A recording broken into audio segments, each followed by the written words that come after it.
ప్రభు నామంలో అందరికీ వందనాలండి. ఇప్పుడు ఒక చిన్న కథ గురించి తెలుసుకుందాం. పేద కుటుంబంలో పుట్టిన ఒక యవనస్తునికి చదువుకోవాలని ఆశ ఉన్నది, కానీ డబ్బు లేదు. కాలేజీ లేని సమయాల్లో ఇంటింటికి వెళ్లి పాత పుస్తకాలను తక్కువ ధరకు కొని వాటిని మార్కెట్లో కొంచెం ఎక్కువ ధరకే అమ్ముతాడు.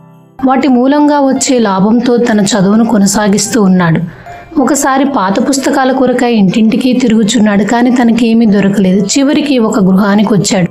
ఆ గృహంలో పెద్దవారెవరూ లేరు. ఒక చిన్న బాలిక ఉన్నది. పాత పుస్తకాలు ఏమైనా ఉన్నాయా అని అడిగాడు. ఆ బాలిక లేవని సమాధానం చెప్పింది.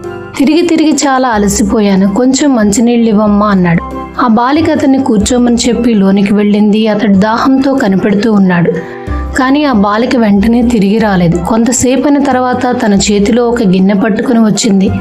దాని నిండా వేడిగా ఉన్న చిక్కని పాలున్నాయి. ఆమె అతన్ని చేతికందించి త్రాగమని చెప్పింది. ఆ యవనస్తుడు ఆశ్చర్యపడి మొహమాట పడ్డాడు. నేను నిన్ను మంచినీళ్ళే కదమ్మా అడిగాను, కానీ నీవు పాలు తీసుకొచ్చావేంటి అన్నాడు. అయ్యా, మీరు చాలా అలసిపోయి ఉన్నారు కాబట్టి పాలు తీసుకొచ్చాను, దయచేసి త్రాగండి అన్నది. మరి మీ మమ్మీ డాడీ ఎవరు లేరు కదా, నీవు ఇలా పాలు ఇస్తే వాళ్ళు నిన్నేమి అనరా? దయచేసి వీటిని వెనక్కి తీసుకెళ్ళి నాకు మంచినీళ్ళు ఇవ్వు అన్నాడు.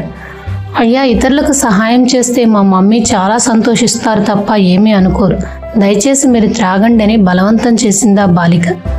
అతడు సంతోషంగా ఆ పాలను ఆరగించి చాలా థ్యాంక్స్ అమ్మా అని చెప్పి వెళ్ళిపోయాడు. చాలా సంవత్సరములు దొర్లిపోయాయి. ఈ బాలిక ఒక మంచి యవనస్తురాలైంది. అకస్మాత్తుగా ఆ అమ్మాయి జబ్బు పడింది.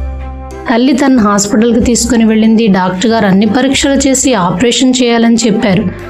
దానికి ఎంత డబ్బు అవసరమో చెప్పి అంత డబ్బును సిద్ధం చేసుకోమని చెప్పారు. ఆపరేషన్ తేదీ కూడా నిర్ణయించారు, కానీ ఆ తల్లి దగ్గర అంత డబ్బు లేదు. మా దగ్గర అంత డబ్బు లేదు, ఆపరేషన్ వద్దని చెప్పింది. కానీ డాక్టర్ గారు, లేదమ్మా, తప్పకుండా ఆపరేషన్ చేయాలి, లేకపోతే మీ అమ్మాయి చనిపోతుంది, డబ్బు సంగతి తర్వాత ఆలోచిద్దామన్నారు. తల్లి సరేనని చెప్పి ఆపరేషన్కి అంగీకరించింది. దేవుని కృపను బట్టి ఆపరేషన్ చక్కగా జరిగింది.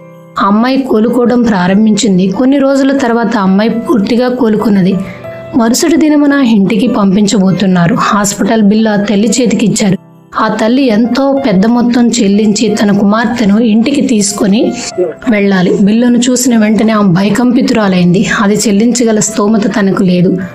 డాక్టర్ గారి దగ్గరికి వెళ్ళి, అయ్యా, మీకు నేను ముందుగానే చెప్పాను కదా, మా దగ్గర అంత డబ్బు లేదని చెప్పింది. అప్పుడు డాక్టర్ గారు ఆ బిల్లును తీసుకొని ఈ బిల్లు గిన్నెడు చిక్కని పాలతో చెల్లించబడిందని వ్రాశారు. ఆ తల్లికంతా అయోమయంగా ఉన్నది. అయ్యా, ఏమిటిది అన్నది. అవునమ్మా, నేను ఒక యవనుడిగా ఉన్నప్పుడు ఇంటింటికి తిరిగి పాత పుస్తకాలను కొనేవాడే. ఒకసారి మీ ఇంటికి వచ్చాను, మీరెవరు లేరు, మీ కుమార్తె మాత్రమే ఇంటిలో ఉన్నది. నేను మంచినీళ్ళు అడిగితే నాకు ఒక గిన్నెడు చిక్కని పాలనిచ్చింది. ఆమె చూపిన ఆప్యాయతను మేలును నేను ఎన్నడూ మర్చిపోలేను. మీ అమ్మాయి రూపమును నేను గుర్తుపెట్టుకున్నాను. ఈనాడు నేను పెద్ద డాక్టర్ అయి సొంత నర్సింగ్ హోమ్ నడుపుతున్నాను, కాబట్టి ఈ విధంగా మీ రుణం తీర్చుకోవడానికి నాకు అవకాశం దొరికింది అన్నాడు. నీ ఆహారమును నీళ్ల మీద వేయము, చాలా దినములైన తర్వాత అది నీకు కనపడునని ప్రసంగి 11:1 వ్రాయబడి ఉన్నది. అంటే మనం ఒకరికి మేలు చేసినప్పుడు తప్పనిసరిగా మన జీవితంలో ఒకానొక సమయంలో మనము చేసిన మేలుకు ప్రతిగా మంచి ఫలితాన్ని చూస్తాం. అలానే మనం ఏదో ఆశించి ఎప్పుడు ఒకరికి మేలు చేయకూడదు, కానీ నిస్వార్థమైన హృదయంతో మేలు చేయాలి. ఎందుకంటే మన ప్రభు అయిన యేసుక్రీస్తు ప్రేమలో స్వార్థం లేదు. ఆయన నిస్వార్థమైన ప్రేమతో మనల్ని ప్రేమిస్తున్నాడు. మనం కూడా అలాగే అందరినీ నిస్వార్థమైన హృదయంతో ప్రేమించుదము గాక. ఆమేన్.